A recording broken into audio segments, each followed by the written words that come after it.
is Charlie Jones along with Steve Evans and Don Garlitz here at the U.S. Nationals in Indianapolis, where a huge crowd is gathered around Darrell Gwynn's pit as they prepare for the semifinals. And Darrell's driver, Frank Hawley, will meet up with Kenny Bernstein. Here we see Bernstein's chief mechanic, Dale Armstrong, hard at work, really trying to find the missing piece to the puzzle to get that car down in the 5-0s where it's competitive with the likes of Hawley and D'Amato.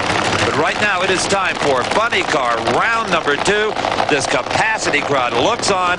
Over 140,000 people have been here at Raceway Park over the course of the 5 days it is the U.S. Nationals. When you saw NBC Sports coverage of the Summer Nationals, you saw the man in that blue car, Chuck Etchels, win his first national championship event. Etchels from Putnam, Connecticut, is a very successful businessman in the printing industry. Mark Oswald is a very successful race car driver. That's the career he chose, and he's been highly rewarded for it, both in Top Fuel Dragsters and funny cars, primarily for the team of Leonard Hughes and Paul Candies out of Louisiana. Chuck Etchels in the far lane qualified with a very strong 532. Well, Mark Oswald was kind of off pace a little bit with a 541. They've been struggling the entire meet to try to bring that performance up. They're ready. Etchels with a great start. Oswald trying to catch up and cannot do it. Oswald runs a quicker time and loses to Etchels' better reaction time. And this is what wins and loses them in drag racing. It's that starting line advantage. And here you see Chuck Etchels take a very nice hole shot, as we call it in the pits, and gets out in front of Oswald. The crew did step the car up. It did run good, 535, but was not good enough. Etchels was the better driver. Note the performances. Oswald ran the quicker time, but he lost because of that hole shot. Won it with a hole shot. Did we really? Well, we needed it. This is the biggest race of the year. A lot of corporations here. We need money. A 539.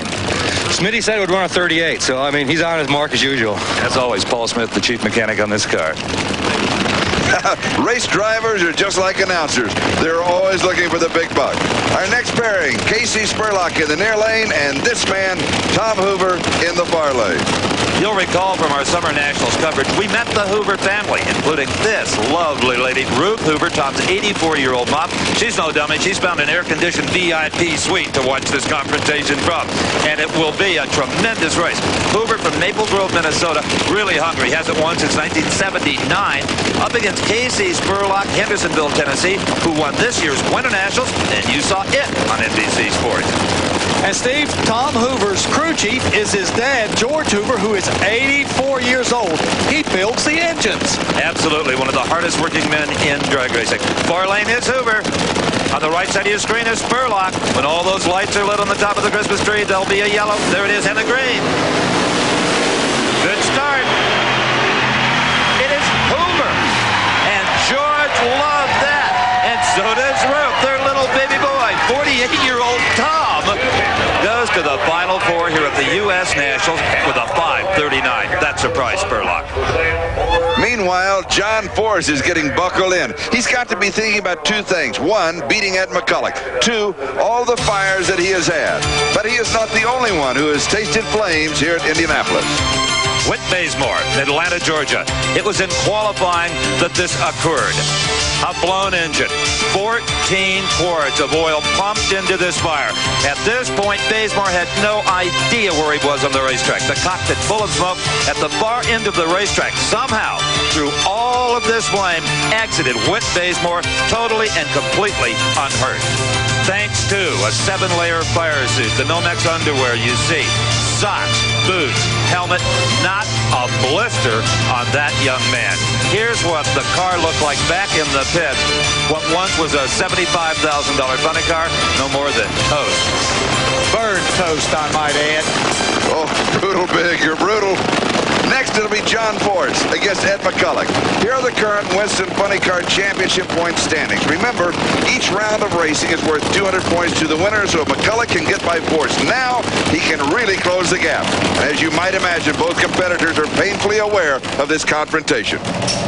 Ed, I know there's no time for socializing, but if you could say something right now to John Force before this race, what would it be?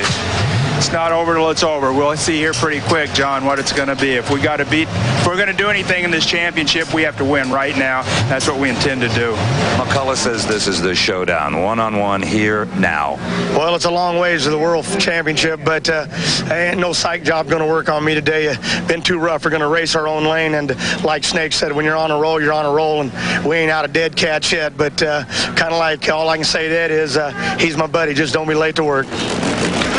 John Force referring to his personal hero, drag racing legend Don the Snake Prudhomme. By the way, we have no idea who the dead cats are. I think he's 9 lives of a cat. I speak a little 4 C's. That's what I interpreted out of that. But here is John Force and Ed McCullough. John Force, number 6 in the world a year ago, wants to improve to number 1. And you're going to ride with him as he races McCullough. Tremendous pressure here on both drivers. I would have to say there would be more pressure on John Force because he has had the fires and he's leading the points. He has more to lose. There was a great start for Force, but he lost traction. That opens the door for McCullough. McCullough at 5:34, 2:71 to John Force's 5:45. Let's go to the starting line and Don Garland's. I guess the gauntlet was thrown and you picked it up, Bernie. I was real pleased about that. My mouth is dry after that when they had me plenty worried. That was an extremely important round of racing to us, as you're well aware. It could have been the World Championship right there. I hope we can carry through in the rest of the event. Real place for the guys. Have been working real hard on the car, and it's just, you know, it's nice to see a little few rewards come their way. It's been a tough weekend to this point, but things are looking good. I think we're on a roll. The conservative wisdom of Bernie Federle continues to pay off. In the first semifinal, it will be Dominic Santucci going against Ed McCullough, and McCullough has the lane choice. In the second semifinal, Tom Hoover will take on Chuck Etchells. The surprising Hoover has taken lane choice. Steve? This year, John Force has defeated Ed McCullough 3 times. Every single time they've met, but no more easy Ed. A 5:34 just whipped him. Steve, we had to do this.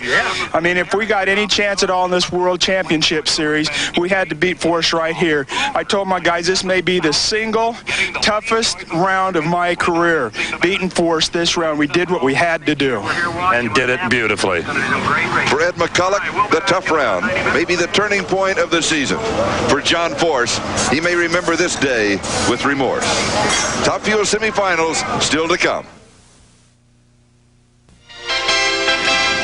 Welcome back to the NHRA U.S. Nationals as Joe Amato makes his way out of the pits and toward his meeting with Laurie Johns in the semifinals of Top Fuel Eliminator. But before that, Charlie, we have got a totally different breed of NHRA race car. These are the Pro Stocks, and the fans love them. They're 4-speed transmissions. They run on gasoline like a street car and on carburetors like a street car. 500 cubic inch engines, huge motors, lightweight cars at only 2,350 pounds, and most importantly, I think to the fans, they look like a street car. Here in the first semifinal pairings, it'll be Jerry Ekman in the far lane up against this guy, very athletic Joe Lapone Jr. from Berwyn, Pennsylvania. He drives a Chevy Beretta, and he beat the points leader Warren Johnson in round number 1. Jerry Ekman, he drives a Pontiac Trans Am from Ventura, California, has won 3 times this year, including the Winter Nationals here on NBC, but just can't seem to get that points lead and hang on to it. They stage just like the dragsters and funny cars. The first pair ready. You see the red light on the Christmas tree. That means that Joe Lapone left too soon. It's a foul start. He is eliminated. The yellow car, Jerry Ekman, has won, and Lapone will be furious at himself. He threw that away. A 7:36 because of the red light loses to a 7:46. He will be sick about that. Here is a Pro Stock car that all the fans recognize instantly. 10-time Winston champion Bob Glidden at the wheel of his Ford Pro. He'll be up against the Oldsmobile of Larry Morgan. Morgan has a crew person out there lining that car up in exactly the right place on the starting line, where they think the most traction is. Larry Morgan is the defending U.S. Nationals champion. He's from the state of Ohio and beat Bob Glidden in that final round a year ago. Now, Bob Glidden, do the Hoosiers love him? He's from Whiteland, Indiana. He's been in the U.S. Nationals final round 15 times and has won an incredible 9 times here at Indianapolis Raceway Park. And you're on board with Bob Glidden, his hand posed on the shifting mechanism as he faces off with Larry Morgan. Steve, listen to those RPMs come up. They go clear up to 8,500 before they leave. And it was a great lead by both drivers. Rusty Glidden cheering his dad on. Morgan's crew likewise. And it is 1:31 to a 7.33 second elapsed time, and both of them run 1:88. What a car race, side by side the entire quarter. But the race was won with horsepower because Bob Glidden took a starting line advantage. It was slight, but everything counts in pro stock racing. But the power of Larry Morgan pulled him through. Watch as these two cars approach the finish line, side by side. It was that little bit of power right at the end that Larry Morgan was able to produce that won the race. If it had been a horse race, he would have won by a nose. So in the final of the Pro Stock, we will feature Larry Morgan against Jerry Ekman. Defending champion Larry Morgan has lane choice. Steve? Well, one of the longest streaks in motorsports has come to an end, and we can't let Bob Glidden get away without saluting him for the 14 consecutive years you've been in the final round here. Well, I think it was 13, Steve. This could have saying 14 in the press room. I think it was 13. This could have been the 14th, but, you know, it wasn't our day. Just, I thought we ran well, and you just have to have the right brakes, and we didn't get the right brake. And so on this day of racing, Bob Glidden felt that the brakes were against him. Meanwhile, back in the funny car pits, work goes on in preparation for the semifinals. This is Tom Hoover's pits.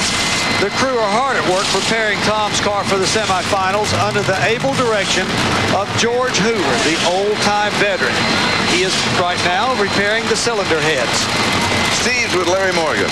You've got a big edge over Ekman in the final. What did I run? You ran a 31. I ran a 31. Thank God. No wonder he won. He's got outside help. And that brings us to the first Top Fuel semifinal pairing, Joe Amato against Laurie John. Don Gullett, you won this eliminator here 8 times. Does Joe Amato have an advantage as a past champion at U.S. Nationals? I think he does. It takes a little of the pressure off of winning the race. You want to win this race so bad that sometimes you make mistakes. Laurie Johns has won 3 events this year. She'd trade all 3 of those for one victory right here today at Indianapolis Raceway Park. The payday would be worth all 3 of them, but it's not to be. Laurie Johns loses traction immediately off the starting line. Tim Richards, Jerry Amato, Joe's wife, they love it. Another 506. And for Laurie Johns, her day has come to an end. Coming up, Frank Hawley and Darrell Gwynn's car faces Kenny Bernstein.